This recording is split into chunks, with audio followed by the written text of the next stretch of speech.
โอเคเรากลับมาดูหน้า13ครับเนาะเรา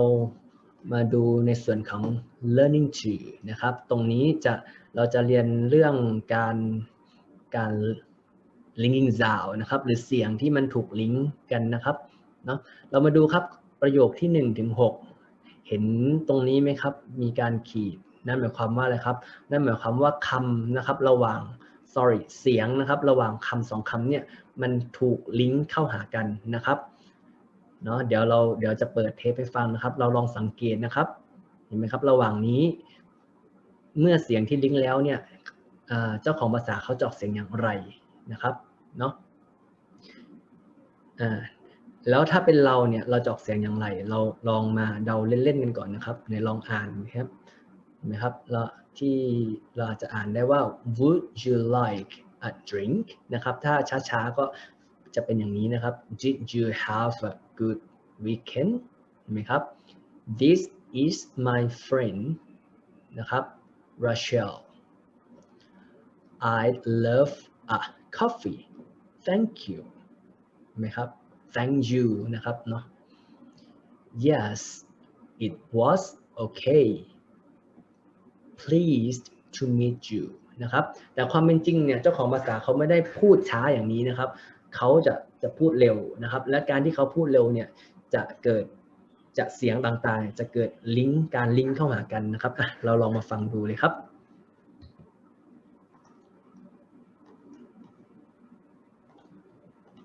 Unit 1, Recording 6. 1. Would you like a drink? 2. Did you have a good weekend? 3.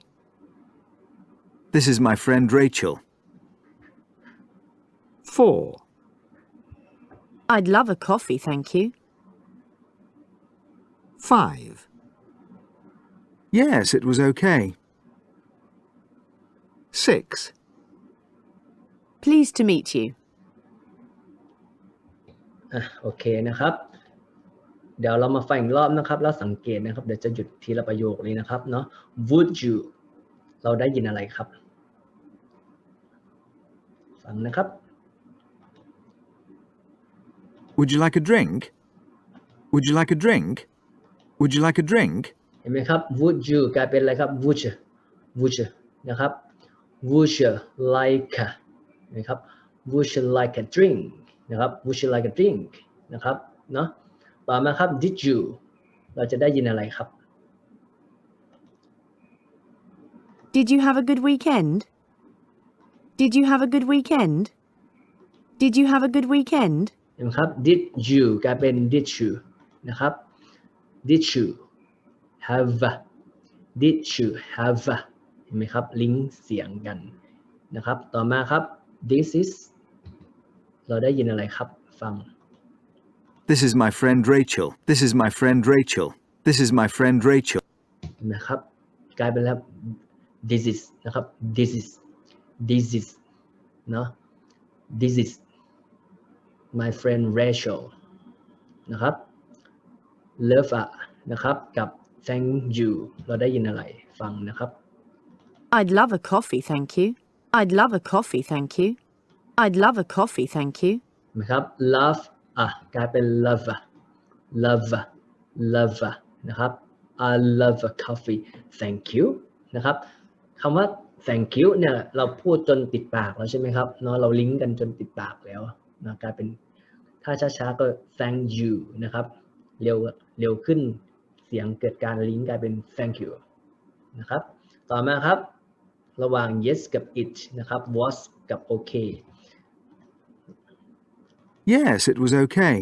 Yes, it was okay. Yes, it was okay. เห็นไหมครับออกเสียงว่าอะไรครับ yes is นะครับ yes is was okay นะครับ so okay yes it was okay นะครับต่อมาครับสุดท้ายครับดูสิครับเขาลิงก์ยังไง Pleased to meet you. Pleased to meet you. Pleased to meet you. Pleased to meet you. โอเคนะครับเสียง ed ตรงนี้นะครับ รวมกันใช้เสียงเดียวกับ t ตรงนี้นะครับเนาะเสียง t กลายเป็น pleased to meet you นะครับ you จะออกเสียงเป็น chu นะครับ pleased to meet you pleased to meet you นั่นเองนะครับนี่คือการลิงก์เสียงนะครับ